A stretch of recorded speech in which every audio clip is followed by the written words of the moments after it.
زندگی دراصل خوشی اور غم دونوں کا نام ہے. یقین کریں میں نے پوری زندگی میں ایک بھی بندہ ایسا نہیں دیکھا جو صرف خوش ہو، اور ایک بھی بندہ ایسا نہیں دیکھا جو صرف پریشان ہو. خوشیاں غم زندگی کا حصہ ہیں. قرآن کریم کی ایک آیت ہے فَإِنَّ مَعَ الْعُسْرِ يُسْرًا إِنَّ مَعَ الْعُسْرِ يُسْرًا. جان لو ہر تنگی کے بعد آسانی ہے، ہر تنگی کے بعد آسانی ہے. دنیا میں بڑے بڑے لوگ آئے جنہوں نے اس زندگی کو اپنے رنگ اپنے ڈھنگ میں جینے کی کوشش کی. شداد جیسے لوگ آئے جو اس دنیا میں جنت بنانا چاہتا تھا کہ جس کے اندر صرف خوشی ہو غم نہ ہو، صرف آسائشیں ہوں آرام ہو پریشانیاں نہ ہو. کم و بیش 12 سال اسے لگے وہ جنت بنانے میں. اس جنت میں اس نے ہیرے سونا چاندی کے جو محل تھے بنائے ہوئے تھے، رستے بنائے ہوئے تھے، وہاں پہ چشمے تھے، وہاں پہ نہریں تھیں، دریا تھے، وہاں پہ باغات تھے جو پھولوں سے پھلوں سے بھرے ہوئے تھے. سارا کچھ جو ایک آرام دہ زندگی کے لیے ضروری ہوتا ہے اس نے وہاں مہیا کرنے کی کوشش کی. 12 سال بعد جب وہ اس کا افتتاح کرنے کے لیے گیا تو ایک قدم اندر تھا ایک باہر تھا کہ اس کی جان نکال لی گئی. ہلاکو خان جیسے لوگ آئے جس نے لاکھوں لوگوں کو قتل کیا کروایا.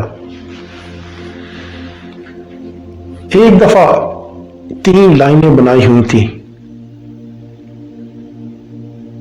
ہلاکو خان خود منظر دیکھ رہا تھا، لوگوں کو قتل کروا رہا تھا. پہلی لائن میں تلوار والا کھڑا تھا، اس کو ایک سائیڈ سے بندوں کے سر کاٹ کاٹ کر زمین پہ گرا رہا تھا اور آگے چلتا جا رہا تھا. ایک بوڑھا کمزور آدمی پہلی لائن میں کھڑا تھا. جب اس کے پاس آنے لگا، اس کے قریب پہنچ گیا تو وہ باغ کے پچھلی لائن میں ہو گیا. ڈرا ہوا تھا، اس کا جسم کانپ رہا تھا. پھر اسی طرح جب دوسری لائن میں تلوار والا آیا تو وہ تیسری میں چلا گیا. ہلاکو خان یہ سارا منظر دیکھ رہا تھا. ہلاکو خان اس بوڑھے بزرگ کے پاس آیا اور کہا میں نے سب کچھ دیکھا ہے، پہلی سے دوسری، دوسری سے تیسری میں آ گئے ہو، اب تمہیں مجھ سے کون بچائے گا؟ بابا جی کی آنکھ میں آنسو تھے، ہونٹ کپ کپا رہے تھے، جسم کپ کپا رہا تھا. اوپر آسمان کی طرف دیکھا اور کہا وہ اللہ مجھے بچائے گا. اسی اثنا جب ہلاکو خان گھوڑے پہ بیٹھا ہوا تھا تو اس کے ہاتھ میں ایک لیمو تھا. وہ اس کو اوپر اچھالتا پکڑتا، اوپر اچھالتا پکڑتا کہ اچانک یہ لیمبو اس کے ہاتھ سے گرا. وہ اس کو پکڑنے کے لیے نیچے لپکا کہ زمین پہ گرنے سے پہلے پکڑ لے، لیکن اسی دوران اس کا گھوڑا ڈر گیا. گھوڑے نے بھاگنا شروع کر دیا.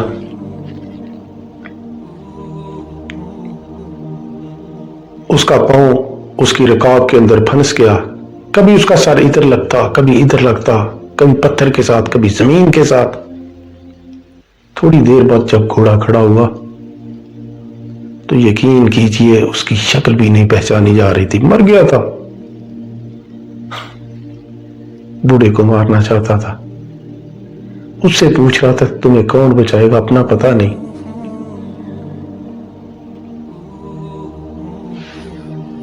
دنیا یاد رکھیں، ہر بندہ اپنے رنگ سے اپنے ڈھنگ سے اس کو جینا چاہتا ہے. اگر آپ مطمئن زندگی گزاریں گے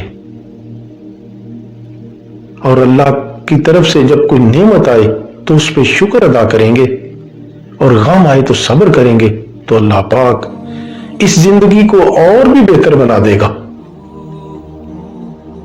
اللہ سے دعا ہے کہ اللہ پاک ہمیں خوشیاں دے اور خوشیاں بانٹنے کی توفیق دے.